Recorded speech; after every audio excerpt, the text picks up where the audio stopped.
Ladies and gentlemen, the American jury and Bulldog Nation, welcome to the Eric Deters Show, March 5th, 2026.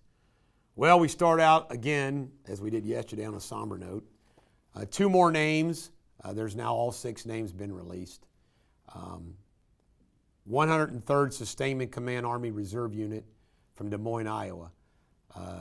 2 more names disclosed who lost their life. Major Jeffrey O'Brien, Iowa, 45, veteran over 15 years.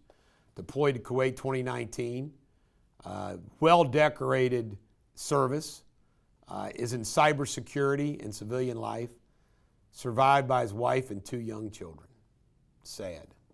And CW03 Robert Marsan from California, courageous Californian, flags are being flown at half-staff for him, survived by his wife and family, played a critical logistical role within headquarters company of 103rd. Yesterday, Trump had a big AI meeting with Amazon, Google, Meta, Microsoft, Oracle, AX1, and OpenAI attended. The goal was to protect consumer electricity bills spiking to massive consumption. You ready for this? Ratepayer Protection Act. They pledged that the data centers would supply their own power instead of straining existing grids, and that a lot of these places wouldn't have to pay electricity. Pretty wild. Pretty good. You know, I want to talk about this for a minute. I don't elaborate a lot, but I was thinking about this. Sometimes I wish Trump was like Harry Truman. But then the fact that Trump is a billionaire and walks in the shoes that he does and the area that he does and the groups that he does can also be really beneficial for our country by virtue of him being able to connect to our captains of industry, which isn't all bad. It really isn't. The only thing I always say about our captains of industry is don't commit fraud. Make all the money you want, just don't commit fraud. Seriously, that's my maxim. All right, Iranian polls on our interaction in Iran, or our action in Iran by President Trump. Americans are supporting what President Trump's doing. And you know what? Good news always works out well. When Trump ends this favorably very shortly, you watch what the polls do. Jasmine Crockett's saying they cheated. Does that shock you? Donald Trump says he's going to endorse very soon in the Texas Senate race. It's going to be John Cornyn. And he says he's going to ask the person who he doesn't endorse to drop out right away. They'll find something for Ken Paxton to do. Senator Sheehy, Montana, Senate hearing. He helped remove a Marine, he had his uniform on, I guess he's a former Marine maybe, who was blasting what was going on in the Senate hearing. It's pretty wild. Democrats, insincerity regarding troops. Isn't it wild?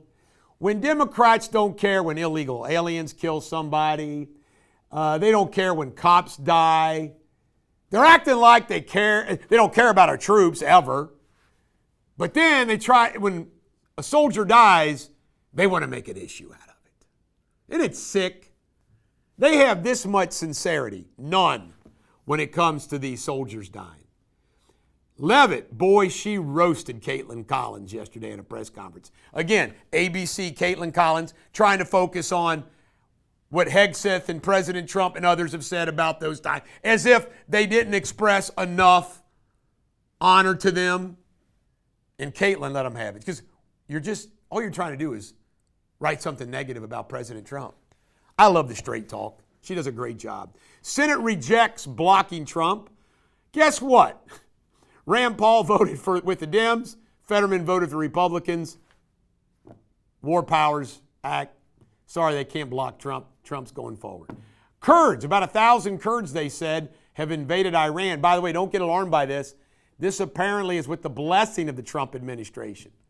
Getting some ground troops in Iran that maybe are friendly. Save America Act. Rand Paul says that he will support a talking filibuster to get that act passed. At least he's doing that. Operation Epic Fury, a U.S. Navy nuclear-powered fast attack torpedo and sank an Iran ship. It's the first time that American subs sunk an enemy vessel since World War II. Pretty wild. Waltz and Ellison testified yesterday before Congress, and they look like buffoons. They're nailed. Fraud. They were told about the fraud. They didn't do jack about the fraud. Political scandal. Supreme Court of the United States, in an unanimous opinion written by Judge Jackson, said immigration courts have to decide these issues, not other courts. A win for the Trump administration. Unanimous, written by Jackson. I'll be darned. Pete Hegseth says Operation Epic's Fury success is it's great. Trump this morning said it's a 15 out of 10. And that's a good sign.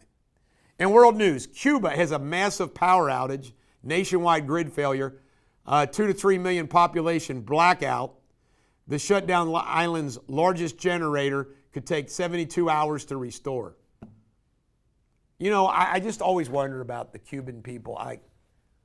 Man, do the bad guys have them locked down so much that no one's willing to sacrifice their life for a better life? Venezuela signed a bunch of oil contracts to supply us oil. Pop culture. Misty Roberts, had to put this somewhere, I did in pop culture. Misty Roberts, who is the Derridger mayor in Little Sex Craze, faces up to 17 years. Her son walked in on her having sex with his 16-year-old friend at an alcohol pool party. Misty, Misty, Misty. You know, some people just have the look. She has the look. Sports Without Boundaries, Lou Holtz, the last Notre Dame coach to win a national championship, has died at 89. May he rest in peace. I love Lou Holtz. And then there was a women's brawl, crazy, you ought to check out the video, between South Alabama and Coastal Carolina. I mean, it was nuts. 8 players ejected. It was wild. Referee got knocked down. And your Shakespeare insult today is do not be a knavish, muddy-mettled bandog. It's the Bulldog. Every dog has their day. Have a great day.